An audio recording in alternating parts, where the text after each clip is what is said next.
Namaste everyone.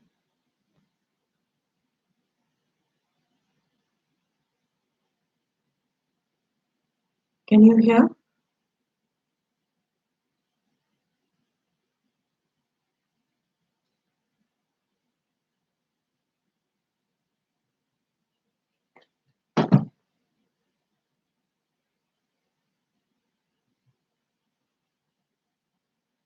The purpose of meditation is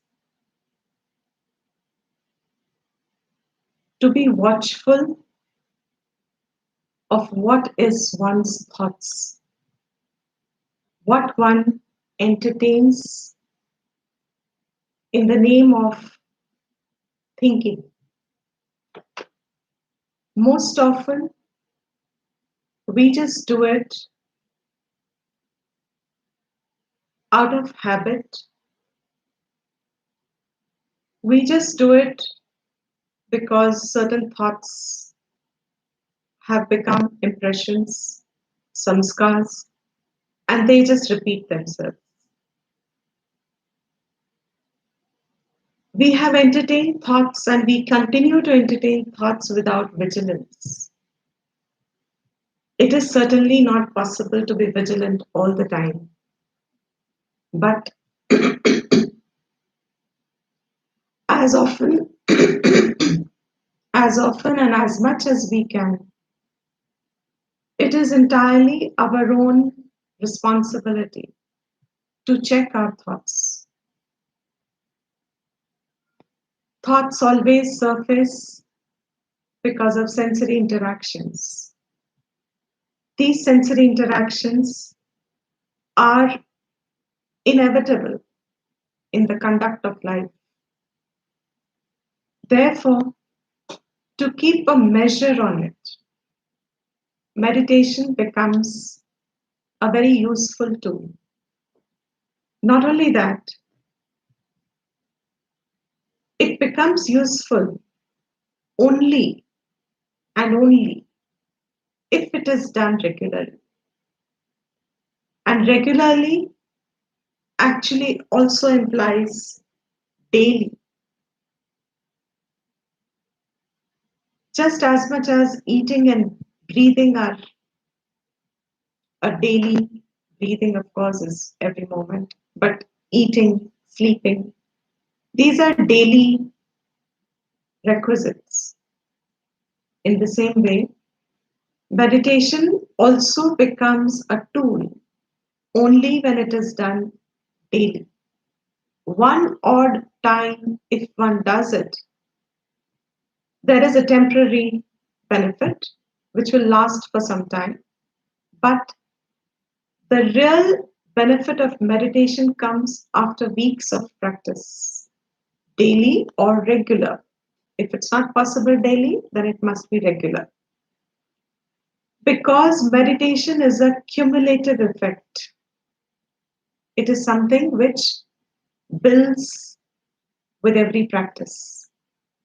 So, urging everyone, whoever is desiring for it, if one is getting used to this a little bit, must take out some time and try and keep it regular or daily.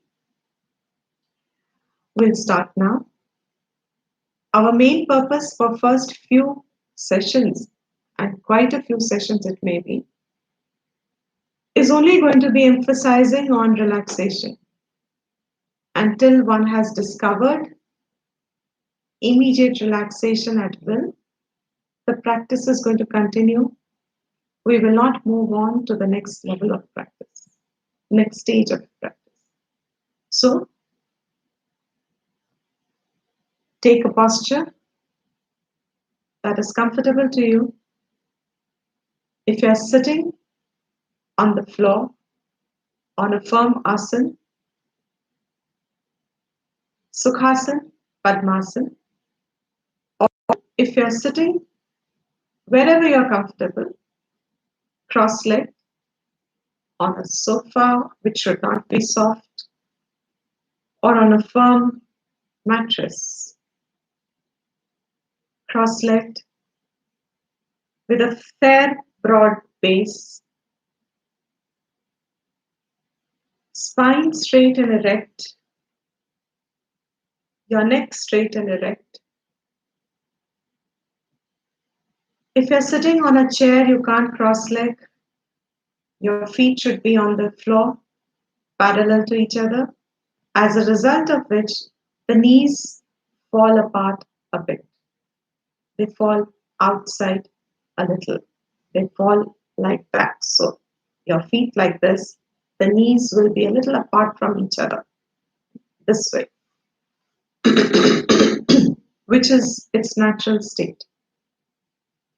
Your hands clasped like that, or like that, or in a mudra placed on your knees. Make sure that you get used to one particular posture, which you are now going to take a habit into, which you will form a habit for.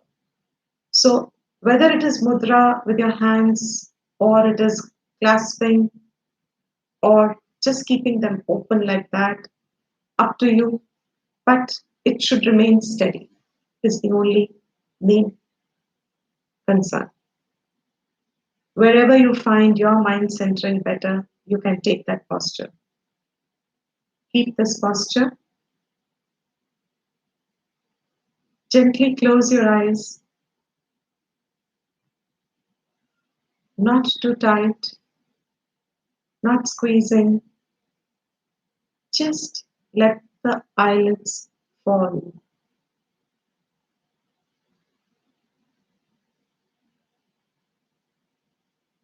Many of us have lost the technique for that also. Open your eyes and just let it fall.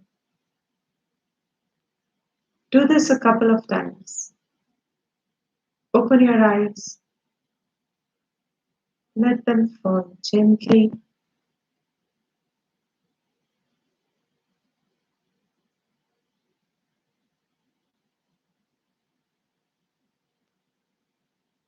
Take a couple of breaths. Inhale fully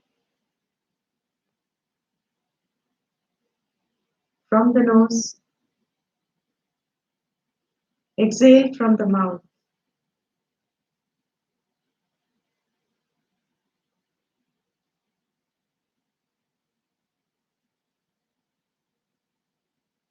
Inhale,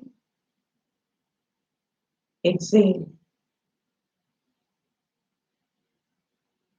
One of the finest ways of remembering full inhalation is, imagine there is a rose in front of you and you're smelling it. How would you smell that? That is inhalation. And to exhale, imagine a flame of a candle, a lit flame, and you're blowing it off. So you inhale the rose fragrance and you blow the candle.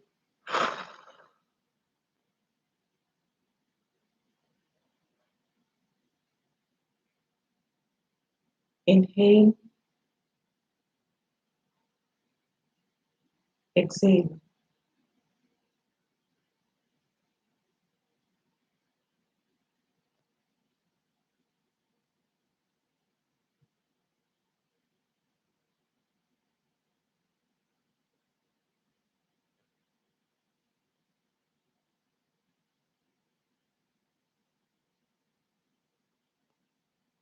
Focus on your feet.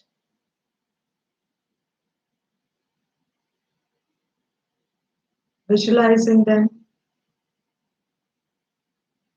rubbing the soles, pressurizing the soles with your thumbs,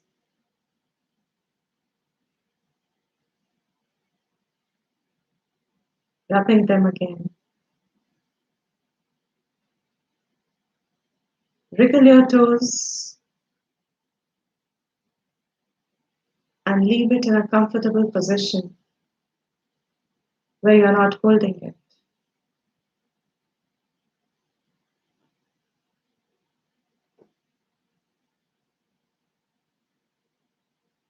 Come up, massage your ankles and your calf muscles, rubbing them also gently and mentally.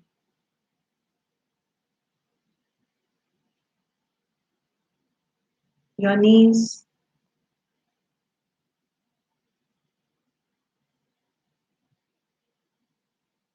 your thighs, your pelvic muscles.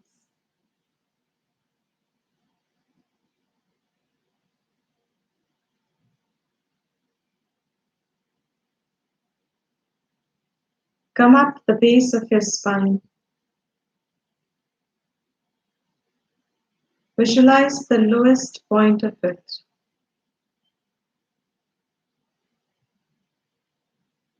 Make sure you're not too curved in nor too curved back. You're just curved gently, naturally.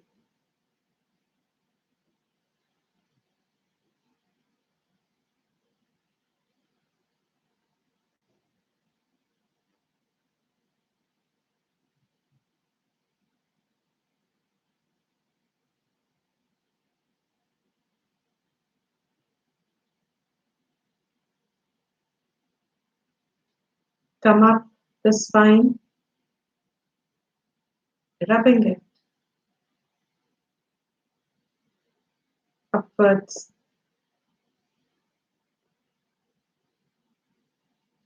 To your shoulders,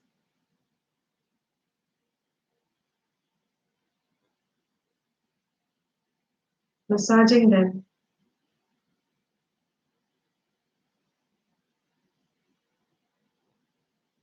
Remembering to yourself that there are no burdens one carries. Every action is an opportunity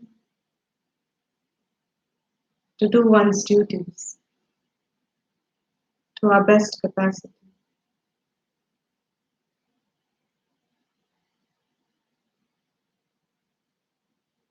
Relax the muscles.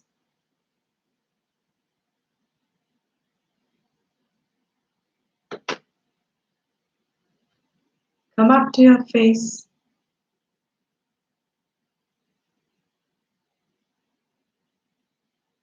Make sure you're not frowning. Make sure you're not overly smiling. Make sure you're not clenching your teeth or your lips. Just relax all the muscles.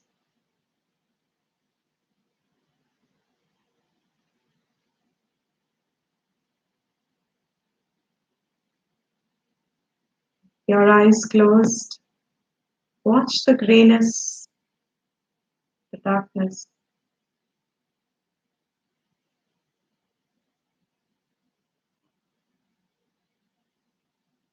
The absence of seeing any physical form.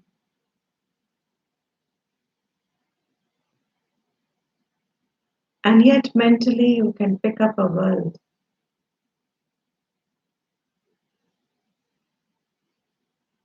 But observe only this grayness, darkness if you're in a dark room.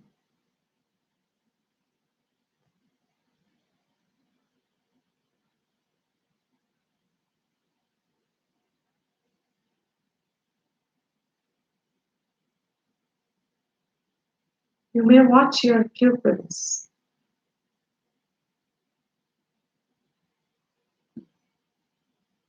If the mind is very active,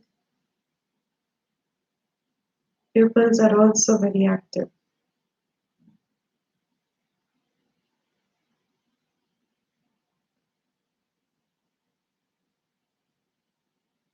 Just let go of any thoughts.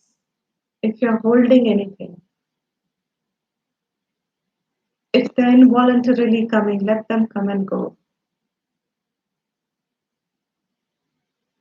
You have chosen for yourself a few minutes of only one activity, which is dhyana, and we are going to give our best at it. Remain with it. So, if out of habit certain thoughts arise, that's okay, no problem. They can be there in the background. You may remain with your focus on your eyelids and the grayness or the darkness in front that you see.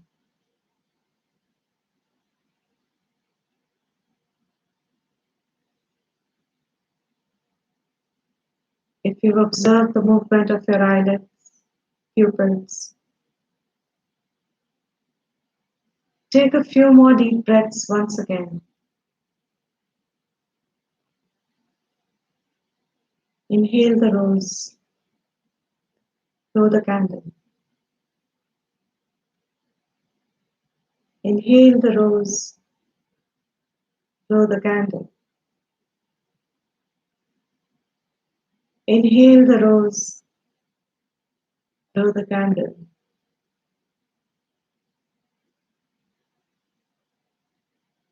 And shift your gaze to your abdomen.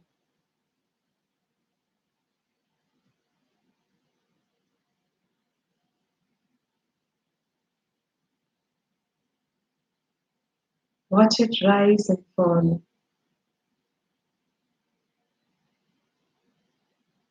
as the breathing continues.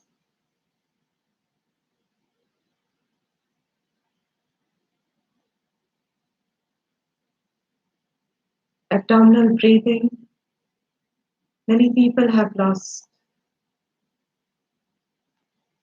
especially by this age.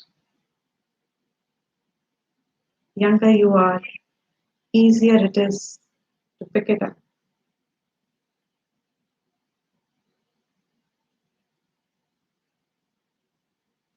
Ideally, it should be taught to children.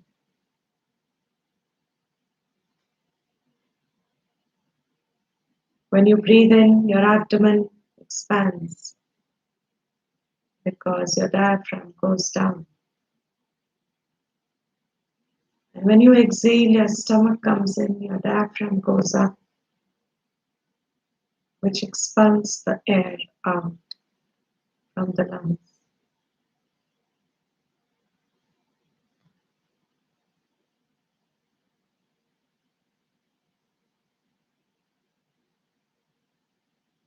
If after these few days you still find you have not found the rhythm of the abdominal breathing,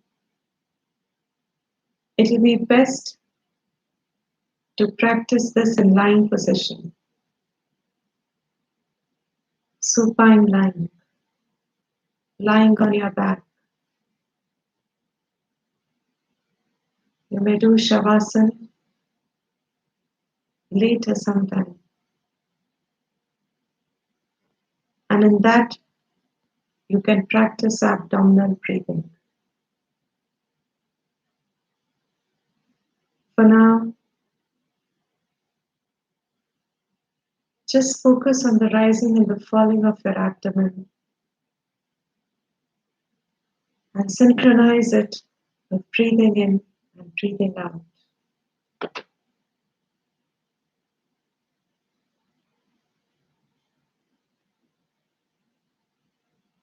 For those who have discovered it,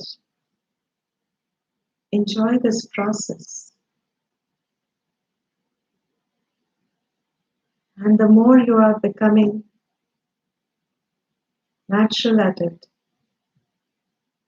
an involuntary process undisturbed by our minds, you will find the awareness of it is complete.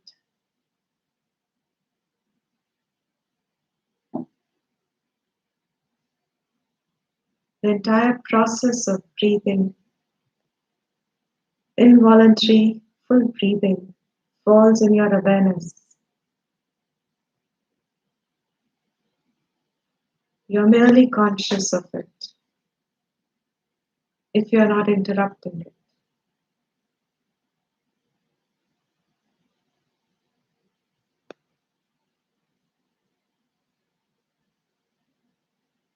This is possible when my mind is relaxed.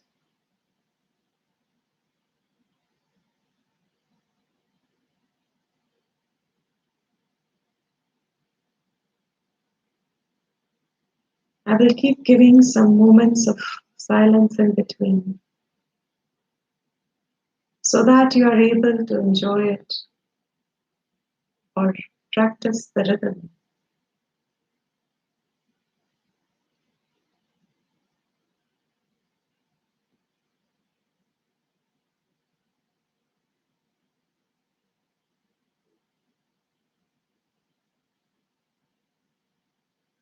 It's a refreshing process.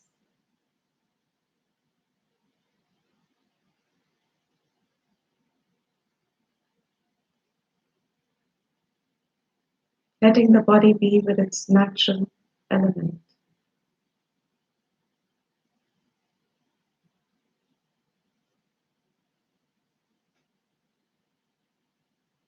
They need each other.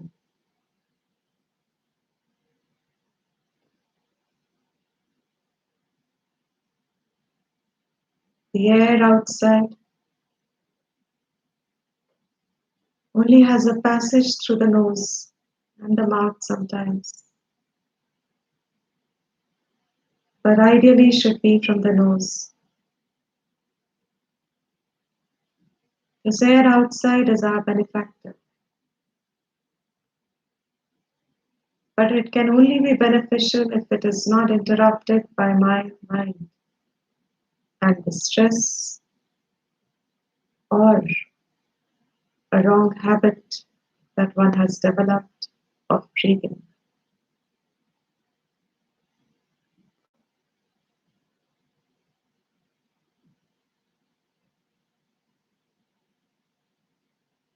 The air going in is our benefactor.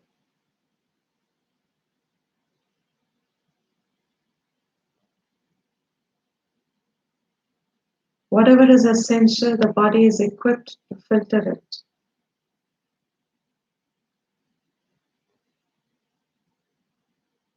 Left alone,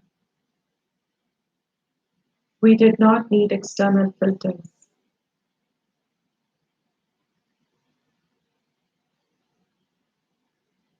The body has its own filter inside. What is essential, it can absorb. What is not essential, it throws out back through the nose, through the mouth.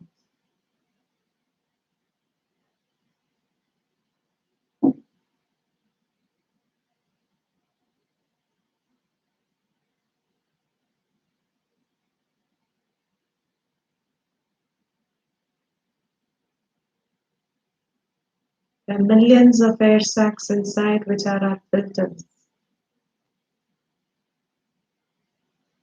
Only if we breathe full do they get exercised to function optimally.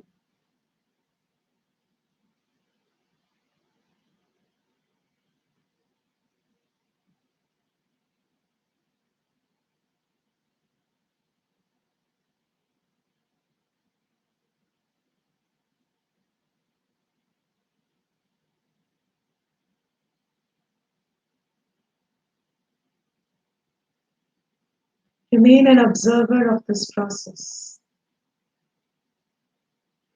It doesn't need you.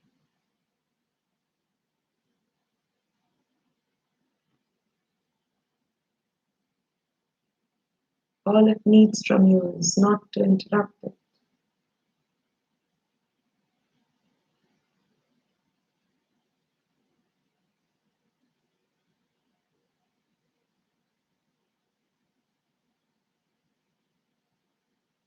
you're enjoying this observation, you may find your body swaying a bit, hands becoming heavy, or a certain numbness taking over. That's good.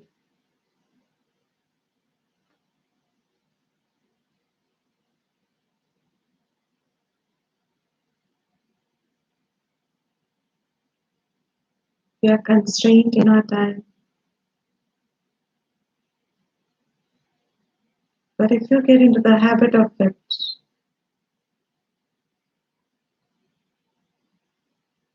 you may extend it as long as you want.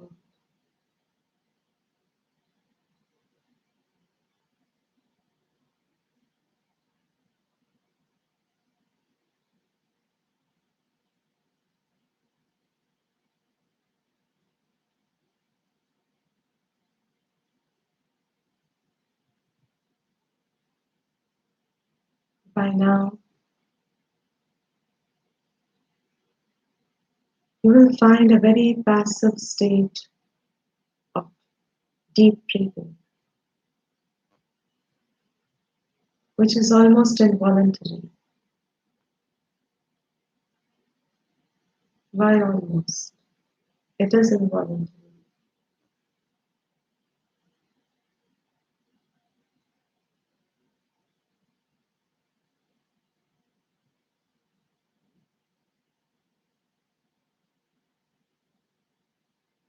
Remember to yourself,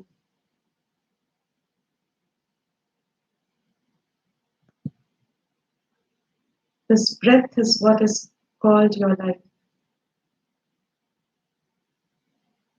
As long as it's running, you have a sense of I established.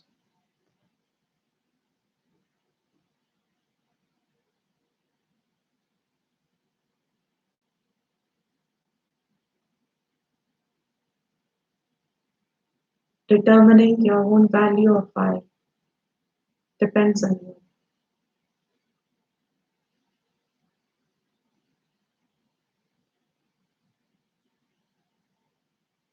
And if your gratefulness, kritanyata, abhar,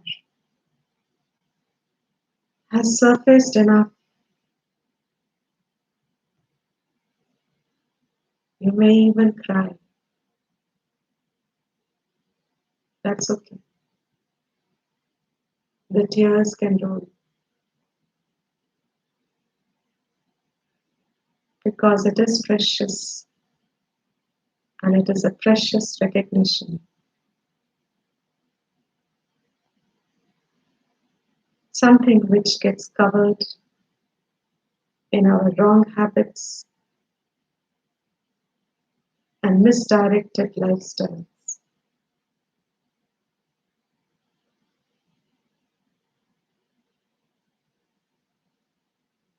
We're already in touch with the closest divinity as possible.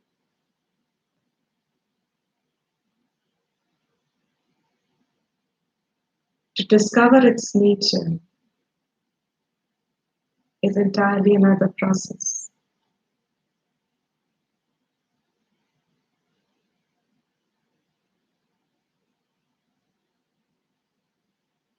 But here for now,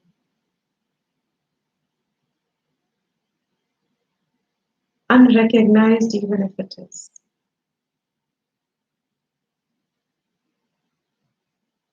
in a relaxed state, in an observant, alert state,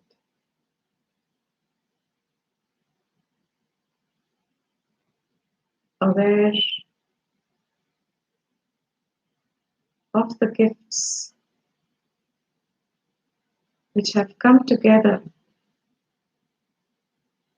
through the five elements to allow the rare I to express itself.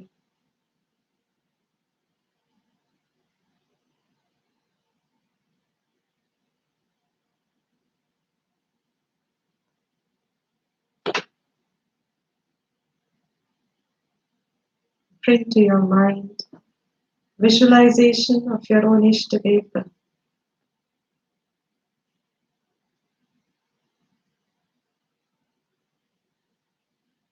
It is always preferable to have one, but if you don't have one or you have none, you may bring your ideals or values or anything from nature that inspires you.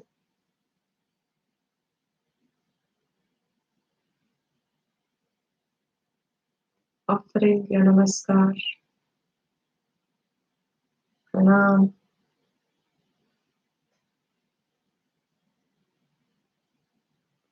and that should be enough.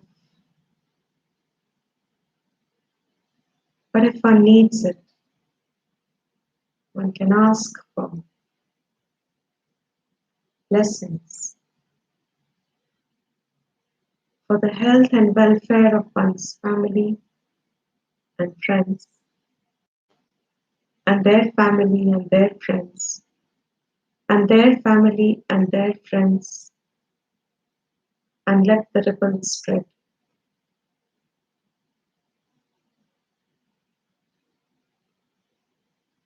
Let there be Shanti around, because it is non separate from you.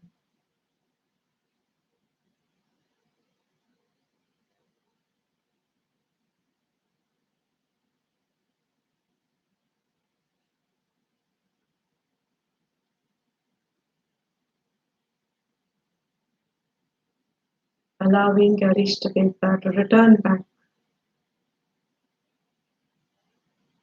to their unmanifest abode.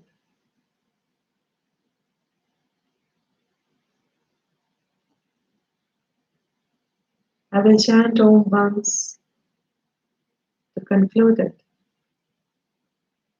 You can chant loudly or mentally.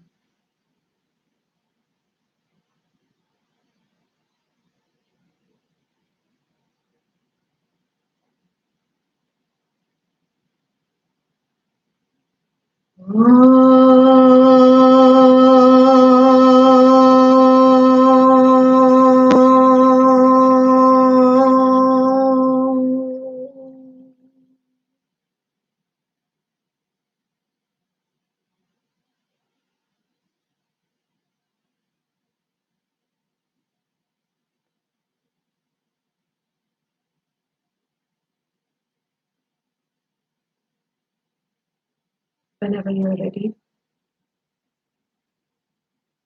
you can wriggle your toes and your fingers and stretch your limbs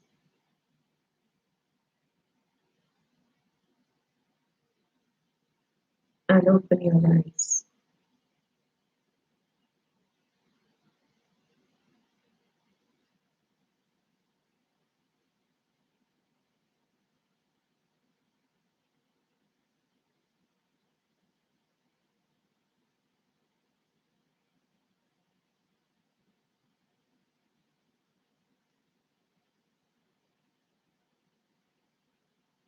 Thank you, everyone. Shubh Dinam. And if you are in any other part of the world, Shubh Ratri.